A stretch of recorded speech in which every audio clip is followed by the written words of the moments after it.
बस ध्यान गुफा में लीन हो गए। इतने में इन चारों ने सोचा, जानते तो थे कि मुनि के ऊपर उपसर्ग करना अच्छी बात नहीं है, बहुत बड़ा पाप लगता है। चोर जैसा साहस और जुआरी जैसा दिल चाहिए ऐसे घोर उपसर्ग करने के लिए। लेकिन अब क्या करें? किस एक ने कहा तुम उठाओ, पहले तुम उठाओ, क्योंकि जो पहले उठाएगा उसको ज्यादा पाप लगेगा। वो मान रहे हैं, जान रहे हैं। तब आखिर तय किया गया, ऐसा नहीं, अपन चारों ही एक साथ में ही तलवार उठाएंगे और चारों एक साथ में करेंगे। 1 2 और 3 करते ही जैसे ही तलवार ऊपर उठाते हैं, क्या हुआ? कहते हैं ना, मुनिराज शरीर की चिंता नहीं करते, क्योंकि इनकी चिंता करने वाला कोई और होता है।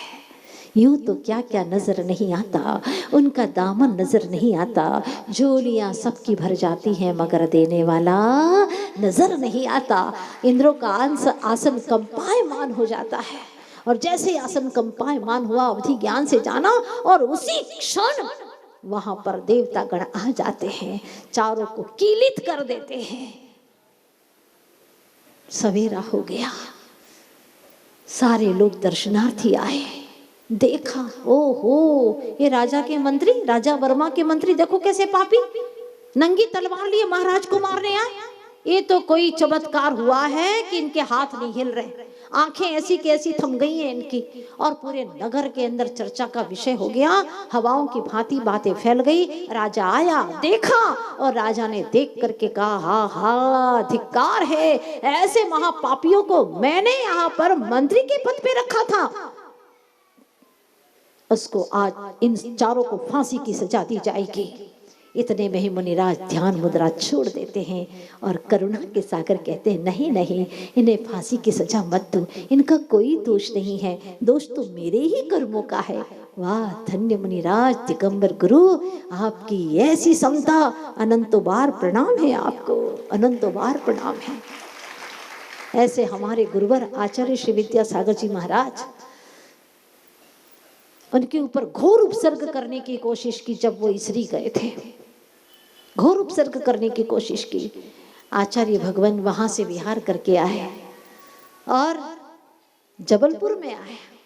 हमारे सामने की घटना है। आचार्य भगवान को कहते हैं परीक्षा के लिए, और परीक्षा करने हमारे घर पे दर्शन करने आइएगा महाराज, चैत्यालय आप सब जगह जा रहे हैं, हमारे यहाँ पर भी आना। क्योंकि उन्हें पता था कि मैं इतना दुष्ट हूँ, उपसर्ग करने वाला हूँ उनके ऊपर, उन्हें पता भी है वो मेरे यहाँ तो आएंगे ही नहीं, और जब नहीं आएंगे तो हम इनके बारे में और गलत गलत दुष्प्रचार कर देंगे। हम साक्षी हैं इस घटना के। आचार्य भगवान सहज भाव से उनके चैत्यालय की ओर बढ़ गए, भगवान का दर्शन किया अहोभाव से, सहज भाव से, और जैसे ही उनके घर के बाहर निकले, वो दृश्य आज भी मेरे मानस पटल पर कैद है।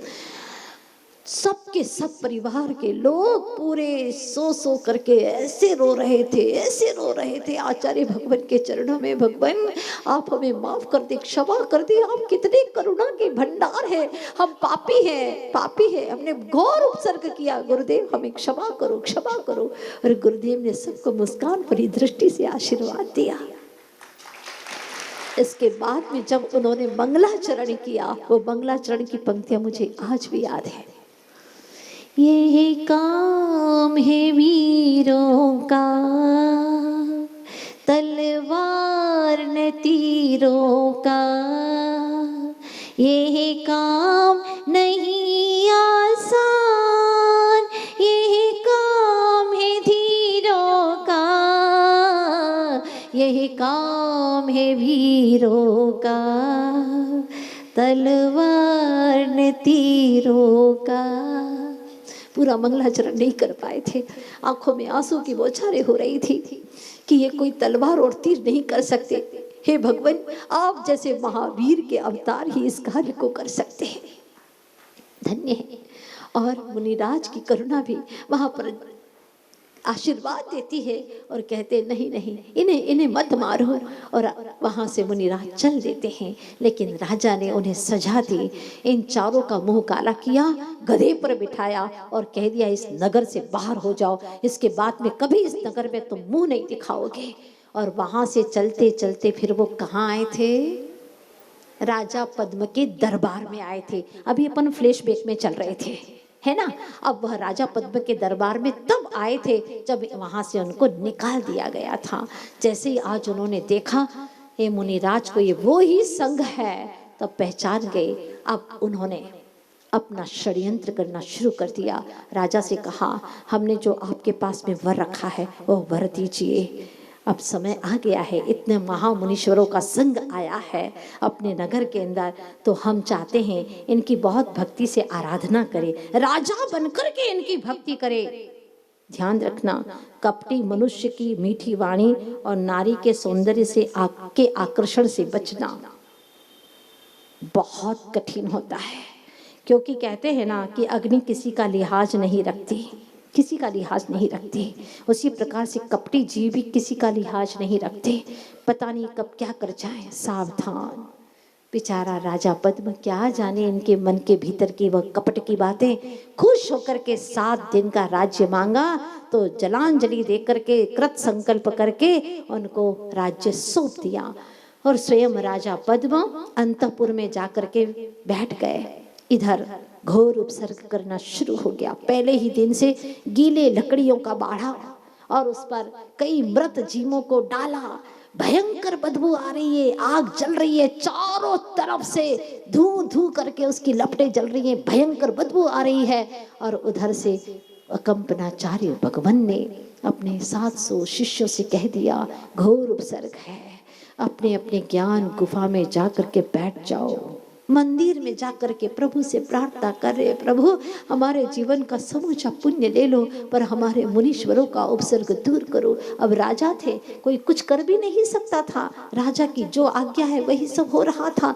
लेकिन क्यों हो रहा है लोग समझ नहीं पा रहे हैं कि राजा पद में इतना पापी क्यों हो गया, ऐसा क्यों हो रहा है। 1 दिन 2 दिन 3 दिन 4 दिन 5 दिन 6 दिन हो गए, सारे के सारे लोगों ने संकल्प ले लिया हस्तिनापुर नगरी में, हम अन्न जल को स्वीकार नहीं करेंगे जब तक हमारे मुनि भगवंतों पर उपसर्ग नहीं टलेगा, हम कुछ भी नहीं खाएंगे। और सब मंदिरों में जाकर के भगवान की आराधना करने लगे, प्रभु ये उपसर्ग दूर हो जाए। 6 दिन हो गए, मुनियों के प्राण कंठगत हो गए हैं। अर्धरात्रि के समय पर श्रवण नक्षत्र में देखा, कंपायमान, उसको कंपायमान देखा तो वहां पर विराजमान एक आचार्य भगवान सागर चंद्र और कहीं पर सार चंद्र आचार्य भी नाम आता है। इनके मुंह से अचानक उस अर्धरात्रि के समय पर आह आह आह ऐसी आवाज निकली। पास में बैठे थे पुष्पदंत क्षुल्लक जी, उन्होंने पूछा, भगवान आप तो रात में कभी नहीं बोलते, आज ऐसे करुण क्रंदन क्यों, ऐसी आवाज क्यों आपके मुख से, क्या हो गया भगवान, क्या कष्ट है आपको। अपना मौन खोल करके कहते हैं, क्षुल्लक जी घोर उपसर्ग हो रहा है, अब ज्यादा कुछ कहने का समय नहीं है। क्षुल्लक जी शीघ्र पहुंचो। और वो अंतर मुहूर्त में धरणीधर पर्वत पर पहुंचे। विष्णु कुमार मुनिराज ध्यानलीन थे, जाते ही उनको हिलाया, कहा भगवान अभी ध्यान का समय नहीं है, आप अपनी ध्यान मुद्रा छोड़िए। 700 मुनि बस मौत की आगोश में, प्राण कंटक है, प्रभु अपना ध्यान खोलिए। जैसे ये सुना वो ध्यान मुद्रा छोड़ करके कहते हैं, क्या हो गया वत्स, ऐसा कौन सा उपसर्ग हो गया। तब वो बताते हैं, मेरे गुरु ने अपने निमित्त ज्ञान से जान लिया, आप शीघ्र जाइए, आपको विक्रिया रिद्धि है। मुझे विक्रिया रिद्धि है? हाँ, मेरे गुरु ने कहा आपको विक्रिया रिद्धि प्राप्त हो गई है, धन्य है। आपके पास में थोड़ा धन दौलत आ जाए, आपकी चाल ढाल बदल जाती है, आपकी आवाज़ें बदल जाती है, आपका रहन सहन बदल जाता है। लेकिन धन्य है वे महामुनीश्वर, इतनी बड़ी रिद्धि प्राप्त होने के बावजूद भी पता तक नहीं है, बेखबर है, अपने ज्ञान गुफा में लीन है। ऐसे विष्णु कुमार मुनिराज की परम तपश्चर्या को, उनकी स्वानुभूति को अनंत बार प्रणाम किए बिना रहा नहीं जाता। नमोस्तु हे भगवान, नमोस्तु। और जैसे ही वह विक्रिया रिद्धि को प्रमाणित करने के लिए अपना एक कदम आगे बढ़ाते हैं, क्या हुआ, जैसे उन्होंने एक कदम आगे बढ़ाया, वह सीधा मानुषोत्तर पर्वत तक छू गया, दूसरा सुमेरु पर्वत को छू गया, ऊपर में देखा अवगाहना तो ज्योतिष पटल तक वह छू गई। ऐसी अवगाहना को देख करके उन्हें विश्वास हुआ और वह उसी वक्त ही देखिएगा आगम क्या कहता है, अगर मुनिराज रिद्धि का ऐसा उपयोग करते हैं तो कदाचित छठवां गुण स्थान नहीं रहता, पंचम गुण स्थान में तो आ ही जाते हैं। लेकिन कहीं पर ऐसा भी आचार्य भगवान ने जब चर्चा की थी तो कहा था कि ऐसा भी हो सकता है, छठवें गुण स्थान में भी कदाचित हो सकता है, यद्यपि यह चर्चा का विषय है, ऐसा आचार्य भगवान ने कहा था। तो कहते हैं कि वह अपने गुणस्थान का भी मोह नहीं करते और 700 मुनि भगवंतों के ऊपर ऐसा वात्सल्य बरस पड़ा कि मैं उनके लिए क्या करूं, अपने पद का मोह भी छोड़ दिया और चले जाते हैं। सबसे पहले राजा पद्म के महल पर जाकर के राजा पद्म जो अंतपुर में बैठा था उसको ललकारते हैं, रे दुष्ट, मैंने तुझे इसलिए ही राज्य दिया था क्योंकि वो उन्हीं के भाई थे, विष्णु कुमार भी उन्हीं के भाई थे, पिता महापद्म थे, विष्णु कुमार उनके भाई थे। राजा पद्म ने कहा कि मुझे माफ कर दो, मैंने कुछ नहीं किया, ऐसा ऐसा छल हो गया है। तब वह सोचते हैं विष्णु कुमार मुनीश्वर अब यहाँ ज्यादा वक्त लगाना ठीक नहीं है, मुनियों पर घोर उपसर्ग हो रहा है। तब एक वामन का रूप धारण करके उस यज्ञ स्थल पर पहुंचते हैं। आज अंतिम दिन था, उन्होंने किमिच्छक दान के लिए घोषणा की थी, जो चाहे अपने इच्छा के अनुसार दान मांग सकता है। छोटे से वामन का रूप धारण करके जाते हैं, चोटी लगाए हैं और कहते हैं कि मुझे और कुछ नहीं चाहिए। वेदों का शुद्ध उच्चारण करते हैं, वो चारों बड़े प्रसन्न हो जाते हैं और कहते हैं मांगो मांगो, क्या चाहिए? कुछ नहीं, 3 डग जमीन चाहिए बस। तो छोटा है और छोटी सी चीज मांगता है, अरे बड़ी चीज मांगना, आज तो हम सब देने को तैयार हैं। नहीं, बस इतनी सी चाहिए। ठीक है, संकल्प करो। संकल्प कर दिया, जल छोड़ करके, और संकल्प कर दिया कि हमने 3 डग जमीन तुम्हें दे दी। जैसे ही संकल्प किया वह रूप सामने आ गया। हरिवंश पुराण में, आदि पुराण में, पद्म पुराण में एक कथा का वर्णन है, उपासका अध्ययन में भी यह वर्णन आता है। हिंदुओं में विष्णु का वामन अवतार के रूप में यह कथा आती है और उन्होंने जो विक्रिया थी वो फैला करके एक डग में तो पूरा मानुषोत्तर पर, इधर से वो इधर पहुंच गए सुमेरु पर्वत। जा करके इन चारों ने बार बार क्षमा याचना की, क्षमा मांगी उनसे। मुनिराज तो करुणा के सागर थे और उस वक्त भीनी भीनी वृष्टि भी होना शुरू हो जाती है। पुण्य का उदय आता है तो हर ओर से आता है और वहां पर सारी आग बुझ जाती है और 700 मुनि भगवंतों को श्रावकों ने, इधर से राजा पद्म फिर अपने शासन पर आ जाते हैं, राज्य वैभव को हाथ में लेते हैं, संभालते हैं, उनको कड़ा दंड देते हैं।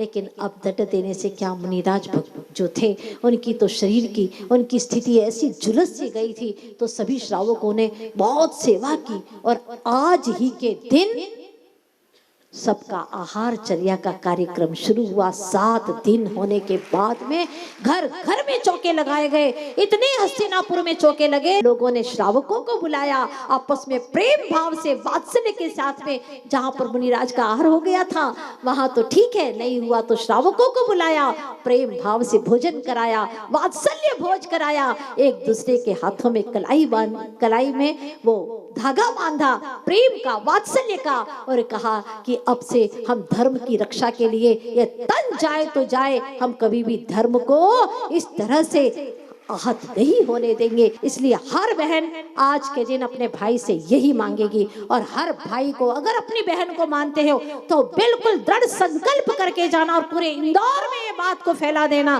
कि आज हर भाई अपनी बहन की झोली में अपने सप्त व्यसन को डाल दे, संकल्प कर दे कि आज से मेरा सप्त व्यसन का त्याग है। बहना, मैं आज से हर तरह से धर्म की और धार्मिक लोगों की रक्षा अवश्य करूंगा और ये श्रमण संस्कृति का गौरव हमेशा बनाए रखूंगा। आज इस कहानी को धरती माँ ने सुनाई और युवा सम्राट समझ गया, जिसने मरने की सोची थी वह अपने आप को समझ लेता है कि मुझे ऐसे मरना नहीं है, जिंदगी में कई घटनाएं घटती हैं और वह तो सचेत हो जाता है। लेकिन आज सारे भाई और बहनों को सचेत होना है, बहुत बड़ा दिन है। 700 मुनि भगवंतों की रक्षा हुई थी, तो आज आप लोग क्या अपने जैन धर्म की, अपने धार्मिक जो धर्मात्मा जीव है उनकी रक्षा नहीं कर पाओगे? अगर नहीं कर पाओगे तो तुम्हारे जीने का कोई औचित्य नहीं है। इसीलिए खास तौर पर जो तुम्हारी किसी से रंजिश हुई हो, नहीं बोलते हो, मन मुटाव हो, उसके घर जाकर के विशेष रूप से उसकी कलाई पर धागा अवश्य बांधना, तभी तुम्हारा यह रक्षाबंधन सार्थक हो जाएगा। और सच में तुम्हारा यह रक्षाबंधन बिल्कुल सार्थक हो जाएगा अगर उसके हाथों में तुमने यह धागा बांध दिया कि आज से हमारा मन मुटाव खत्म हो गया। करेंगे आप लोग? बोलिए, बोलो ना। बिल्कुल सभी को संकल्प करना है आज के दिन, और पूरा दिन मिला है, छुट्टी का दिन है, उनके घर पे जाइएगा, एक दूसरे के प्रति वात्सल्य की वह गंगा बहाइएगा। यही तुम्हारी जिंदगी है और यहीं से हमारी जिंदगी की सही शुरुआत होती है। आज का यह रक्षाबंधन महापर्व जो आप लोग लाल रंग का तिलक लगाते हैं, वह लालिमा का, जीवन की लालिमा का प्रतीक है। जो पीयूष ग्रंथि पर तिलक लगाते हैं दोनों भुवों के बीच में, और सफेद अक्षत लगाते हैं इसके ऊपर, जो कि पवित्रता का प्रतीक माना जाता है, सात्विक प्रेम का प्रतीक माना जाता है। आज सभी लोग उस प्रेम की गंगा बहाते चलो, उसी गंगा में सभी बहे, पूरा इंदौर बहे, यही शुभकामना है, यही भावना है। ऐसे महावात्सल्य के धनी आचार्य गुरुवर श्री विद्यासागर जी महाराज के श्री चरणों में नमन करते हुए यहीं पर विराम करते हैं।